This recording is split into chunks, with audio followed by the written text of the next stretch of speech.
Sure, I'll go ahead and get us started. Just a little information that we'd like to share. Let's see, and then where you're recording, is that correct? That's correct. We're all set. Okay. Well, first off, thank you everyone for attending today's training session on Canvas discussion boards.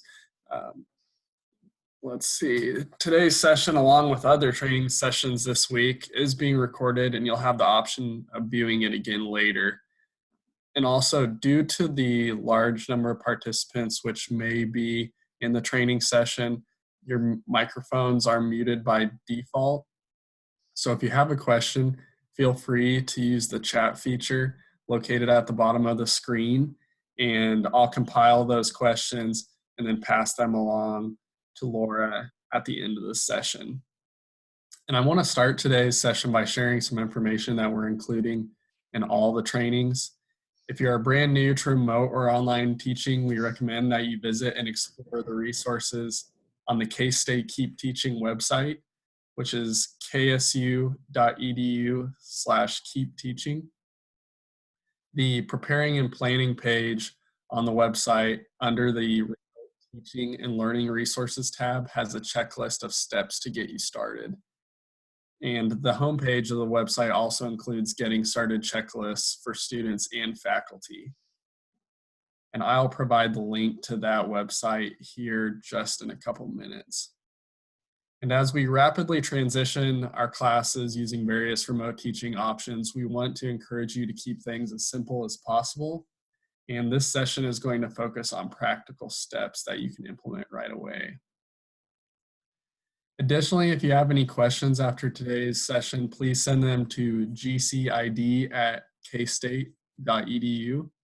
This email address is being monitored by the Global Campus Instructional Design Team, and all inquiries will be responded to as quickly as possible. You can also contact the IT Help Desk by phone at 785-532-7722 or via email at helpdesk@ksu.edu. And I will also share that information in the chat box here in a second. And then lastly, please also check out the K-State Keep Teaching training sessions page to see if there are other sessions that can provide helpful information as you transition to remote teaching.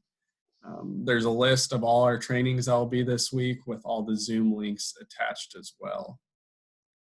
And then once again, as I mentioned, due to the number of participants which may be in this training session, your microphones are muted. So if you have a question, feel free to drop it in the chat box at the bottom of the screen, and I'll pass those along to Laura. With that being said, Laura, feel free to take us away. All right. So I will check in a couple of times with Reed, see if we have questions that need to be addressed as we go along, and we should have some time at the end. This is one of my favorite subjects to talk about, so I'm trying to simplify some so that we can just hit the ground running. So I apologize if I kind of go off and get really excited, but this is a great thing to be a part of online discussions in online courses. And I know we're all a little overwhelmed with this rapid transition, and so I'm hoping that I can provide you some tips and tools that will help you feel more comfortable with using discussions in your course during this time of transition. So we're going to review a few best practices, talk about planning them out and how to facilitate them, how to create some engaging and interesting topics to really help your students start that discussion, and some strategies to kind of improve the process. So discussion boards are really the way that we work to build community in the online arena. We can do synchronous sessions and through Zoom and other tools that are out there, but we also are directing everyone to really think about what are our options asynchronously. How can we build community and connect with our students without requiring them to be in one place at one time?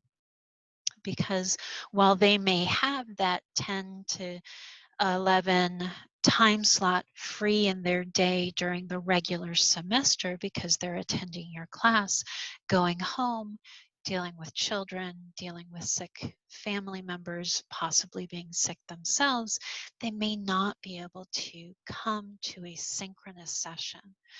So this could be a way for us to still connect with each other, the students with the students, you with those students, all of that, and still feel like we are communicating and building rapport and learning along the way.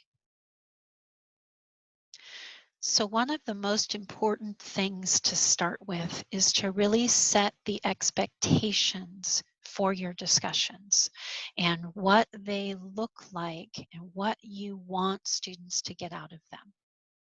One of the important things to talk about is netiquette. That's the term we use online. You know, that etiquette that you have when you're typing out answers.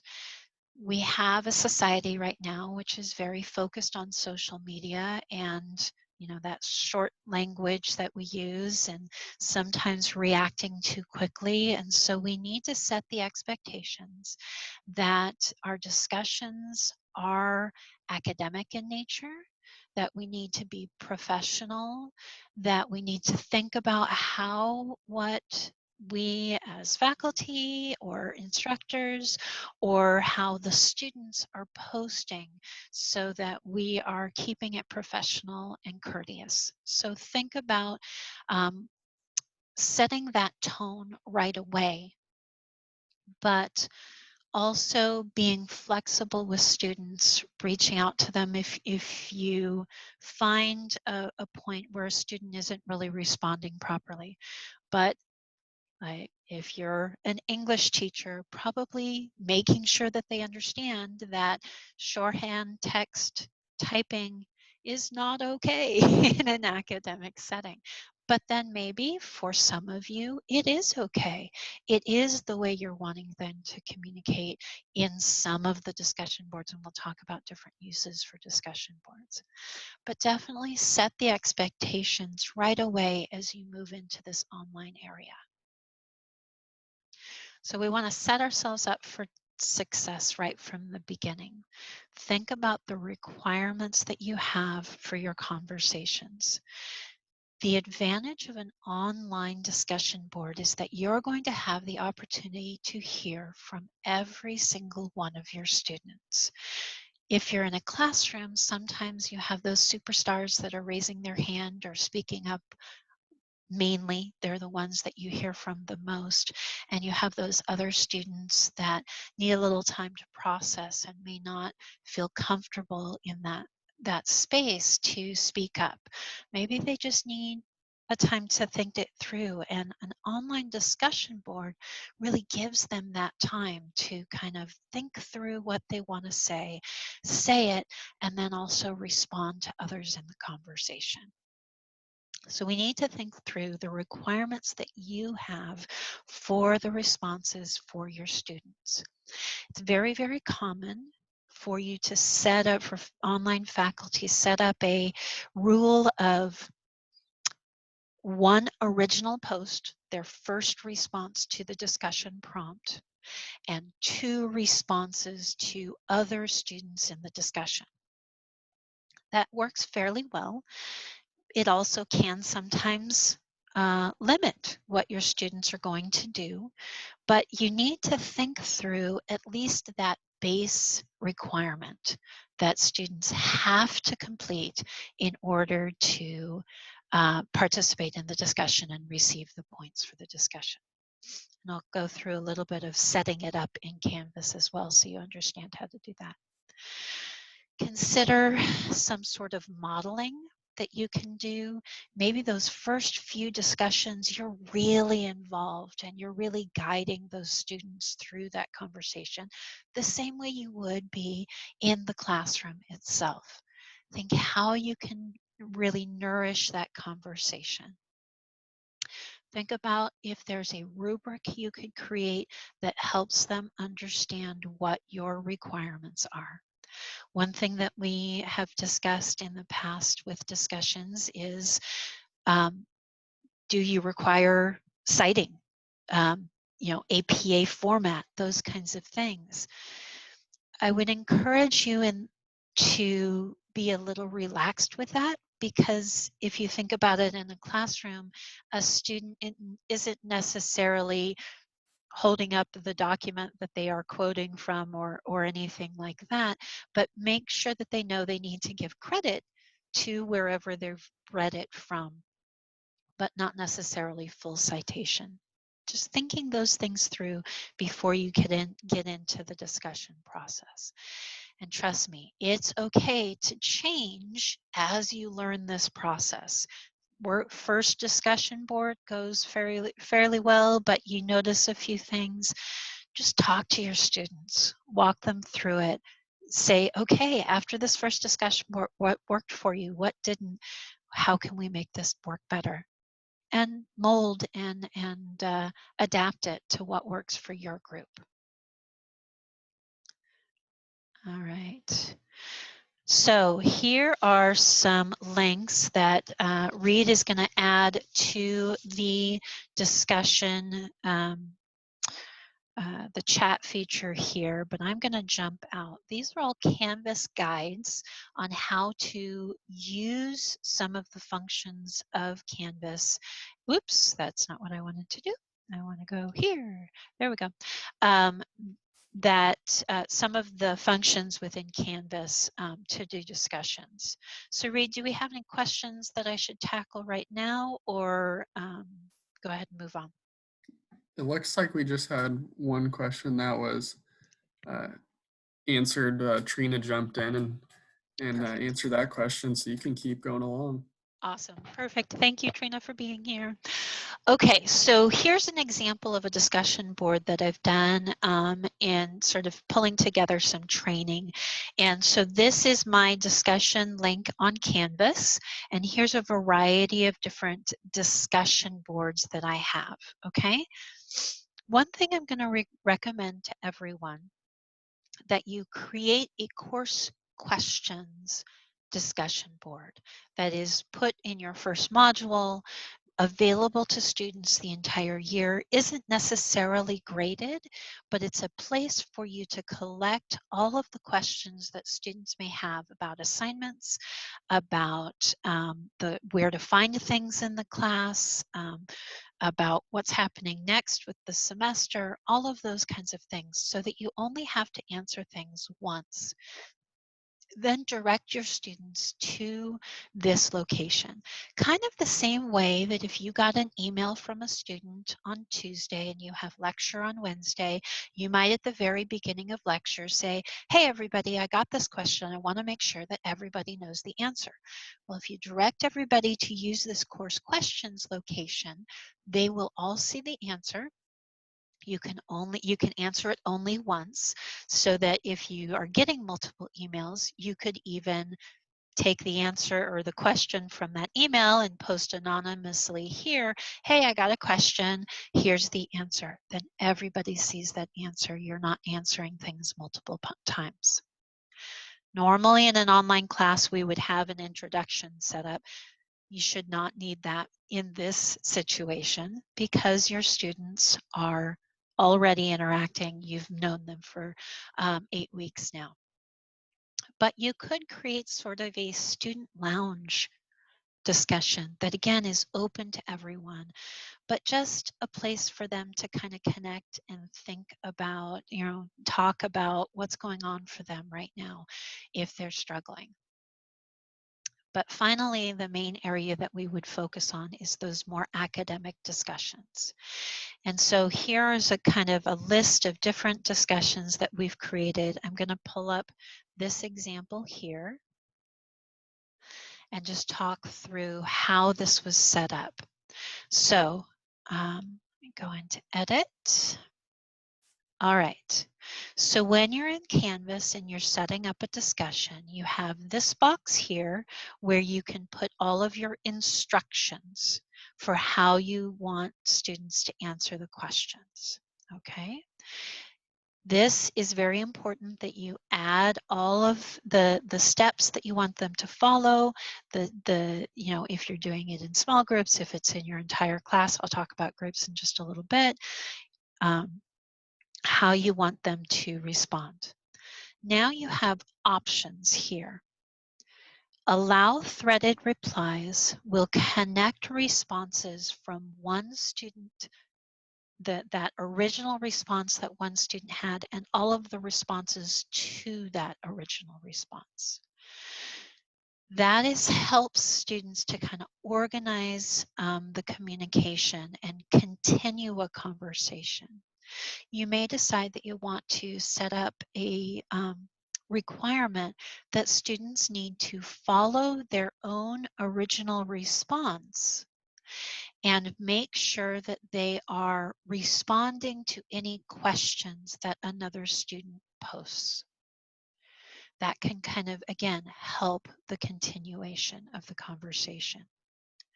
Now this right here, users must post before seeing replies. We recommend checking this for anyone or for any academic discussion board to make sure that students formulate their own thoughts to start with before they read everyone else's posts. It has a little bit more guarantee, if you will, that they're thinking of these things on their own, that they have read the content and forming their own argument or discussion prompt, rather than reading everyone else's and regurgitating what they've said. So we do recommend that you check users post before seeing replies. You wouldn't check that on your questions board or your community board, but definitely on an academic board. This is how you get a discussion board to be an assignment, to appear in your gradebook, to appear on your assignments, is by checking the graded link. That will then make it so if I uncheck it, I no longer have the ability to add points. Now that I've checked it, I now can make this a group discussion. It can be 20 points or incomplete, complete, incomplete, give letter grades, percentages, however you want to do that. All of that helps you to encourage the students to be invested in these discussions. Some sort of point value can really be your sort of participation grade, or if you were doing short prompts or short answer responses, this can be where that is located. There are lots of different ways to use the discussion boards. I want to talk a little bit about Assign To, which will also be covered if you go to the training on assignments. But a due date here gives students a deadline that will appear on their calendar or on their to-do list, but it will not cut them off from posting after the due date. The available from, if you don't want them to start their posting until a certain date, you would fill that in.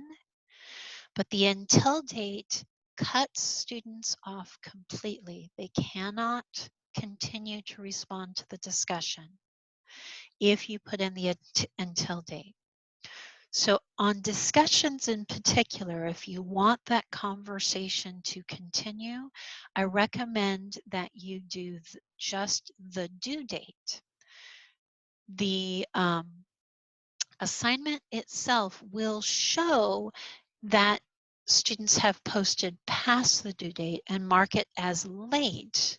And then you can adjust your grading if you've decided that that's part of the requirement. But it does allow students to still be a part of the conversation. So think about that as you go through this. Any questions on the structure? We've got a couple questions. Uh, One was whether students can see the discussion board without participating after the until date. if that's still available to see. And then also a question about some participants weren't able to click the graded checkbox or the graded box that it has a red circle with an X through it. Interesting. I'd have to see that particular situation if it were why that was, if someone had already participated in the discussion that hadn't been graded. I haven't seen that before, that's been blocked. So that might be something if you could email GCID and we could connect with you separately on that. That's unusual. I believe they can still open the discussions if you've filled in the until date, but they just can't continue to post in the discussion. All right, so let's go back. I don't believe I have groups set up in this, but I want to talk through using group discussions a little bit. Your discussion boards can get a little overwhelming when you have even 10 to 15 students in a class. If you think about it, one original post, 2 posts to peers, so that's 3 posts times 15, you're getting to 45 posts minimum per discussion if you have 15 students.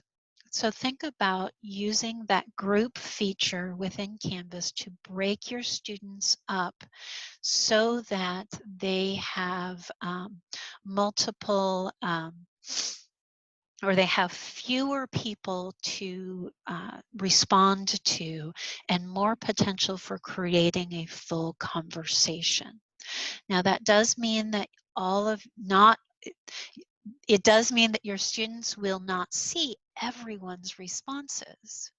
So one thing that we recommend faculty consider is then, as an announcement after the discussion is complete, sort of summarizing what all of the discussions were so that you can give everyone the full picture and also compliment a few students on how they contributed. So let's say we assigned this on Monday, we wanted everybody responding by Friday. I'll talk about deadlines a little bit too. And then that next Monday, I might say, hey everyone, the discussion went really well. John said this in his small group and it really resonated with me. So thank you so much, John, for contributing to the discussion. And Mary said this, and I really thought that it captured what our author was trying to communicate. Those kinds of things can help highlight really good contributions to the discussion and also pull all of those separate discussions together back so that everyone is learning from each other. So that's something to consider as well. Before I move forward, I do want to talk about multiple deadlines within a discussion board. Often our students like to wait until the last minute, right? They complete their assignment the day before. And that can make discussions a little bit difficult. So one thing that we recommend is thinking about setting two deadlines within a discussion board. That their original post needs to be posted by the midpoint of the week, Wednesday, Thursday, depending on how you've created your structure. And then their responses then are due by the end of the week. Now it's tricky to manage that within Canvas because you can't necessarily have 2 deadlines here. You would want to set your due deadline as the end of the week, but then send a reminder or add to the instructions here or add to the student's to-do list that they need to have their original post added to the discussion by Wednesday or Thursday or whatever works best for you. I know that's a little bit confusing. Hopefully I explained that okay. We can talk that through some more if we need to though. All right, I'm going to jump into another course real quick just to show what discussions look like in the grade book to help you to see that. Okay, so if we go into grades here real quick, and these are faculty, not students, just so you know. Oh, I didn't want to click there. Hold on. All right, so here is a group. Oh, I'm actually in just an individual group. So I'm going to do all student groups. So that's how it can help with looking at that. Sorry, trying to get to the grade book, and I'm struggling to do it. I apologize.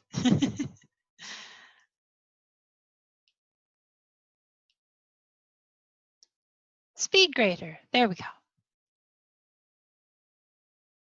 Okay, so discussion boards in SpeedGrader, if they've been set up as graded, will appear like this. You will have the original post that the student replied, and then their responses to their peers. So you can see the very simple discussion board rubric that we created here, that they addressed the question, that they had the replies that we required, and that they were on time. Okay, and then we added an additional comment here. We could have done a voice comment, lots of the different things. Okay, so that's how a graded discussion appears in SpeedGrader to allow you to see that a student has done all of the requirements, responded properly to the group within the discussion board. All right. Any other questions about how to set it up in Canvas? I know it's kind of tricky, so let me see if we've got more questions there.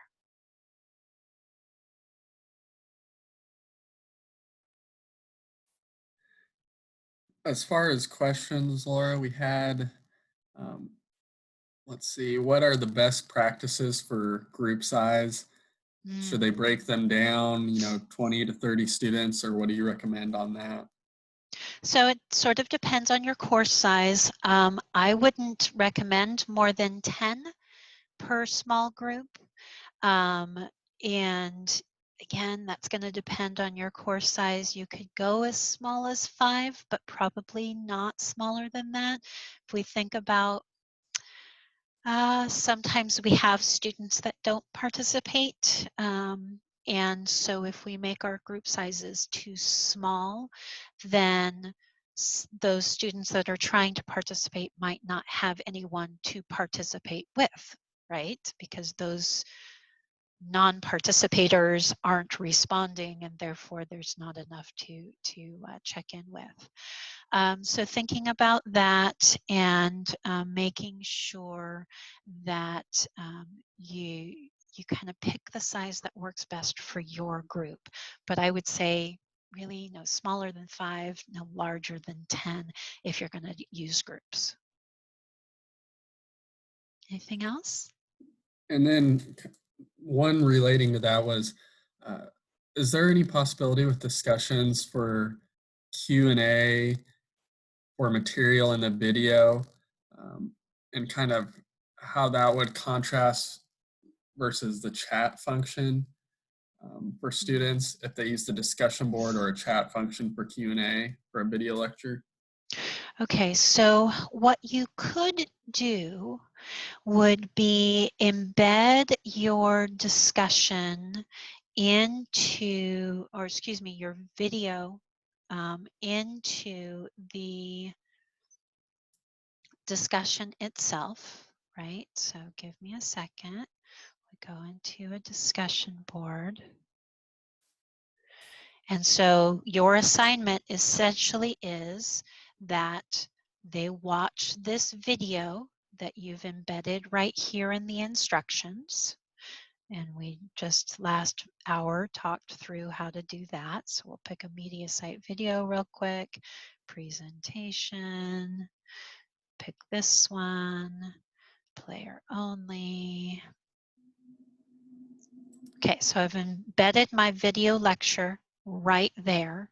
And then below I could add my instructions on, please post any questions that you have about this video or this lecture, or please add your thoughts about this question that I ask at 12 minutes into the video or something like that. So you could encourage conversation about that lecture right there. Does that answer the question?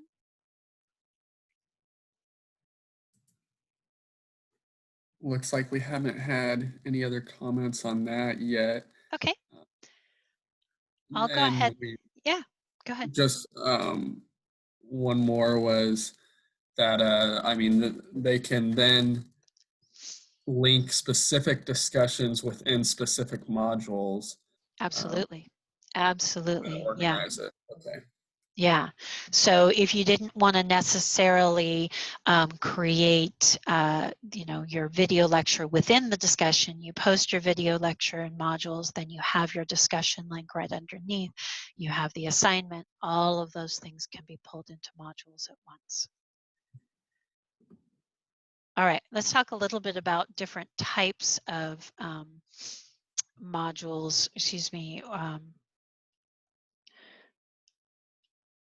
why is this? Sorry, give me a second. From current slide. Okay, different types of discussions that you can use. So like we've talked about, you don't really need to do introductions right now, but you can do an I've got questions, a student lounge, course feedback. Be open with your students right now. We're all learning how to move our courses into the online realm. So maybe you want to create some sort of discussion type for course feedback and have students who may be rather experienced with online say, hey, I have a professor who does this. Could you take a look at it and maybe consider that as an option? They could help you with the best way to present the material, things that have worked well for them. And of course, we want to focus on educational considerations as well. We talked about small groups. You can embed your discussions in weekly modules. You could make them available as sort of a study group review session so that students can post questions that they have as they're getting ready for whatever you end up doing for quizzes and exams. Really, really important that we ask good questions in these discussions, that they are open-ended, that they are really getting the students to explore their thoughts, their application of the knowledge that we're wanting them to get. Certainly a Q&A for a lecture is important, but more than that, what did they learn from the content that they read?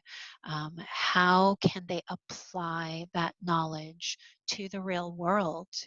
Where is that knowledge going to take them next? So think about how you can move them into that type of discussion with the questions that you ask them. It is still okay for us to consider doing synchronous live discussions.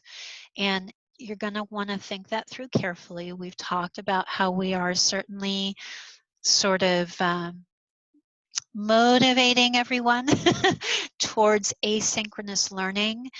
More than anything, we're trying to encourage you to think about ways that students can learn all the material they need to learn if they are not able to make a synchronous session. But you are going to have students that need that contact, that appreciate having that live discussion time. And, data shows that a couple of times per course in an online course, it really is something that students can embrace.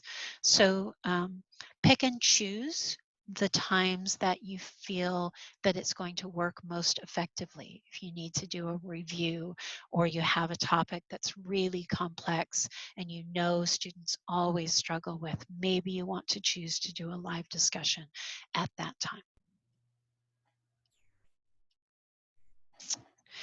Encourage your students to have creative responses.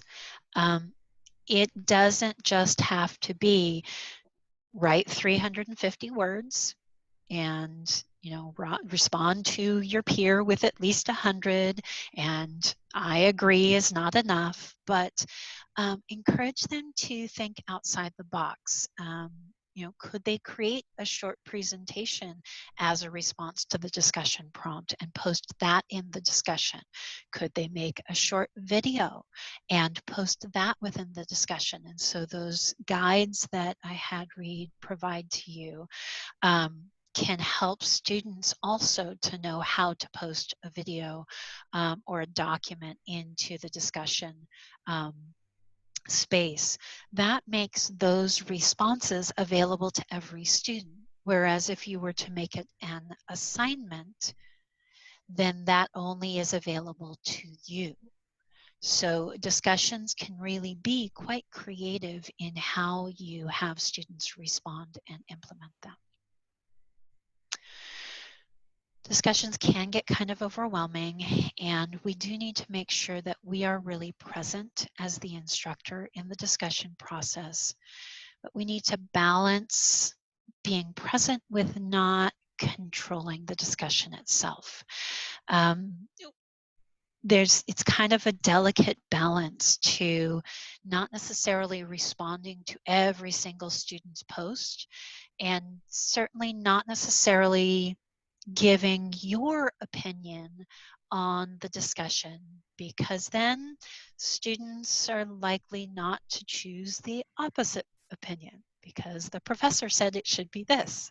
So thinking about that follow-up during or after the discussion to kind of summarize everything, show clearly that you were present, that you read it all, that you were a part of the conversation without necessarily posting on everything. But it's important that we're tracking it. If we're seeing students going way off the rails and they're missing the point, they're misinterpreting the information, pull it back in and redirect the discussion. You can also try, if they are struggling with a discussion topic. I mean, we all kind of sometimes come up with questions that we ask in the middle of lecture that nobody responds to, right?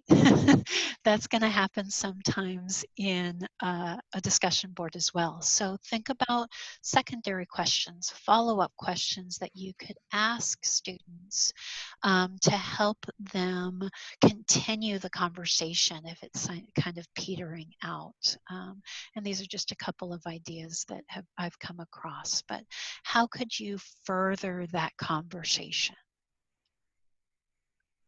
These are a couple of tools to consider. I do not necessarily encourage you to jump into these tools right now.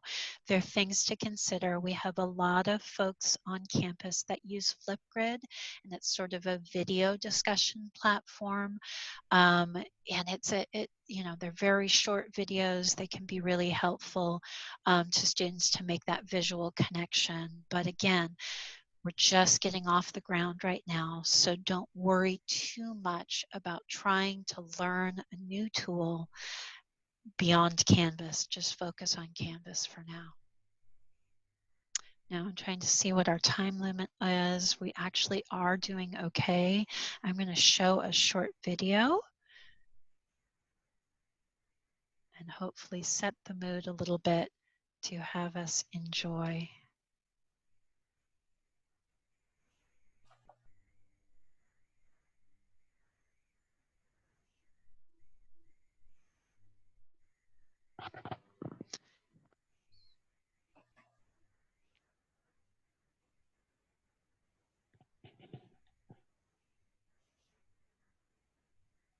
Is the sound coming through okay? No. No, it's not. Okay, I was worried about that. I've got to figure out how to make that work. It might be because I have the headphones.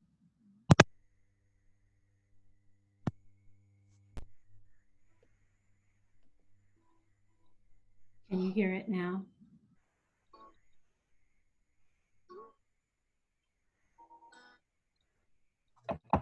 It's kind of quiet anyways, but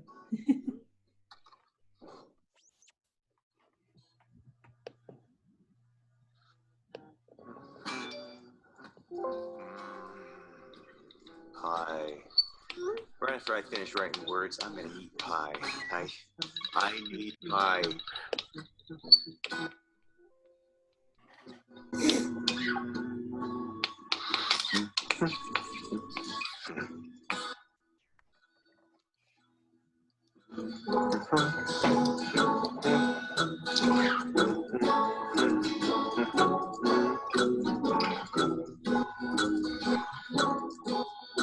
I would have migrated to colonial America because I would seek freedom from oppression. I wouldn't have migrated because the abandonment of family would have forbidden me from such an act. I agree. I agree. Thanks.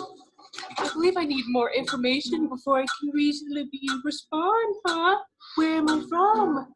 What social demographic do I come from, huh?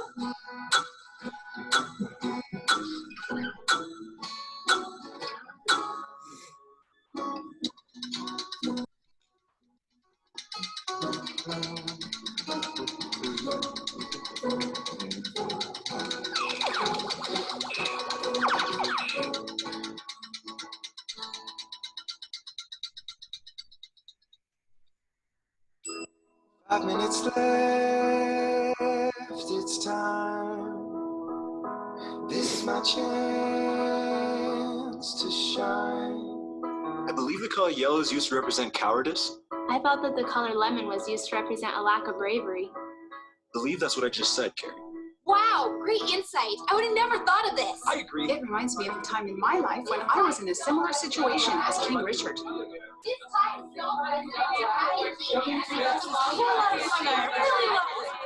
Just great comment. Great. You guys are so awesome. I learned so much. Good.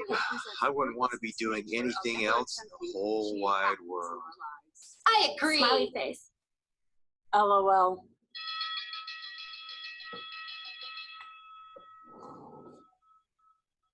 That was awesome. A's for everyone. Great comment.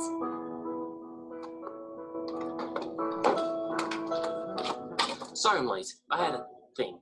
But for obvious reasons previously stated, I want to migrate it. I agree.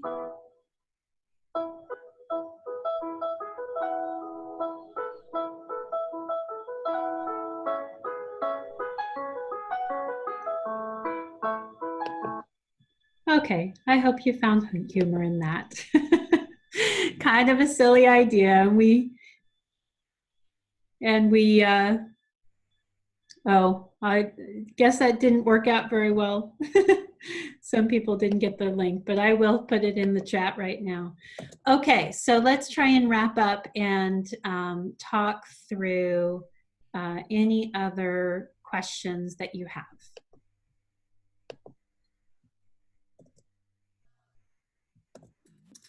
You kind of touched on it here with this last information, but we had a question about just maybe some good examples of discussion board questions and how to set them up to facilitate quality participation.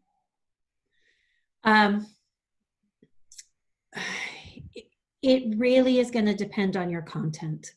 Thinking about, the questions that you might prompt students with during a lecture. You really want it to be open-ended. You want to think about the things that really will,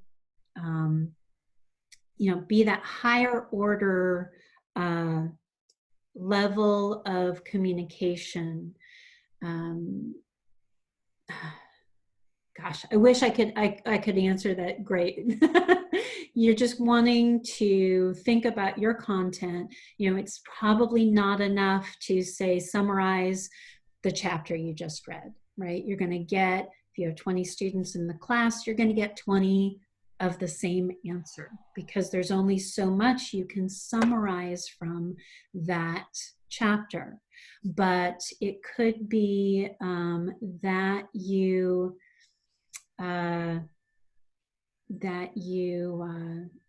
ask them to pull in the point that was the most important thing for them from the chapter or the novel or whatever it was, where they got hung up, what was the most difficult part for them, those kinds of things, to try and prompt answers from the rest of the class. If I was really struggling with this, did anybody find the answer? Those kinds of things that might help them.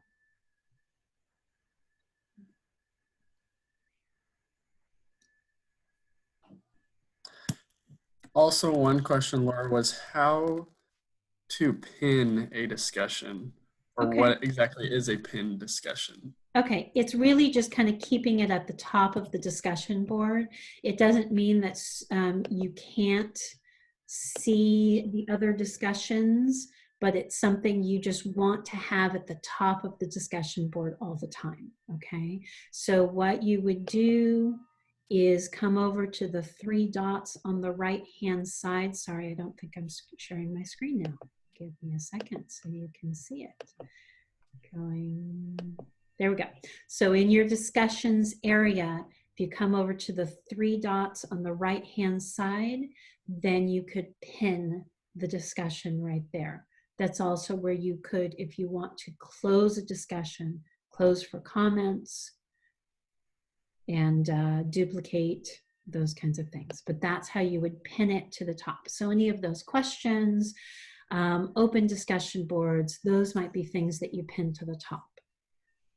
But also just putting them into the module itself, like we have here, discussion quality course design. That is right within the module itself, and the students, the faculty that were in our course knew that they needed to respond to it during that week, June 3rd through June 9th. Then also, is there a difference between closed comments and the until date for the cutoff date for the students? I believe that you do, if you do the until date, it closes the comments. I'd have to double check that, but I believe that that essentially automatically triggers that discussion to close.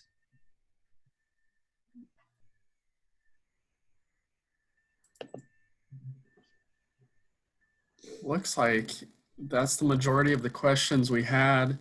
Okay. If you don't have anything else, Laura, I can go through some of this closing information. We'll see if any more questions trickle in. Sounds good. Well, once again, thank you everyone for attending today's training. I hope you found it helpful. And please remember that if you have any additional questions, you can send them to gcid@kstate.edu. This email address is being monitored by the Global Campus Instructional Design Team, and all inquiries will be responded to as quickly as possible. You can also contact the IT Help Desk by phone at 785-532-7722 or via email at helpdesk@ksu.edu. And I will drop all this information into the chat box. And then also, please check out the K-State Keep Teaching training sessions page to see if there are other sessions that can provide helpful information as you transition to remote teaching. And I will go ahead and copy that into the chat box. If for some reason you can't see it, please let me know.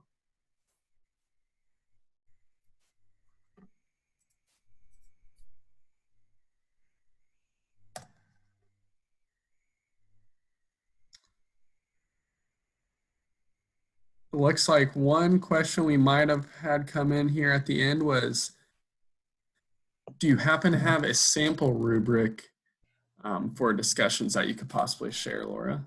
Yeah, so I'm trying to think of which discussion I just had that rubric in it. Let me see if it was in here. All right, so in discussions, the rubrics are a little bit different location than assignments. In an assignment, you'll see the rubric right at the bottom of the assignment, but in discussions, you want to come over to the 3 dots on the side of the edit button, and that's where you can find your discussions. So this is the rubric, very, very simple, that we used for our online essentials course. It's just that they addressed the question itself. So if everybody wants to quickly take a screenshot, you are more than welcome to copy this kind of a rubric. It addresses the questions that they have replied to the 2 or more participants, and that they have participated in the post during the week or the dates assigned. So super, super simple. You can adjust the points based off what works for your point structure in your course, and then go from there. I hope that helps. And then how can they, if they need to screenshot any of their work, what's the quick access to screenshot? Do you have that on the top of your head? So if you're on a Windows machine, if you do a search for the snipping tool, you can, or snip and sketch. Hopefully you can see this on my screen. That is the best tool that I've found to just quickly do a screen capture or a capture of a window within a screen. That's what I like the best. But there, if you just quickly Google screen capture, or rather, you know, I'm using the wrong terminology, sorry. You should be able to find a tool to do that, do a screenshot. And then one last question we had was, do you have any hardware recommendations as far as if students need to purchase a camera for Zoom or, you know, transitioning to online?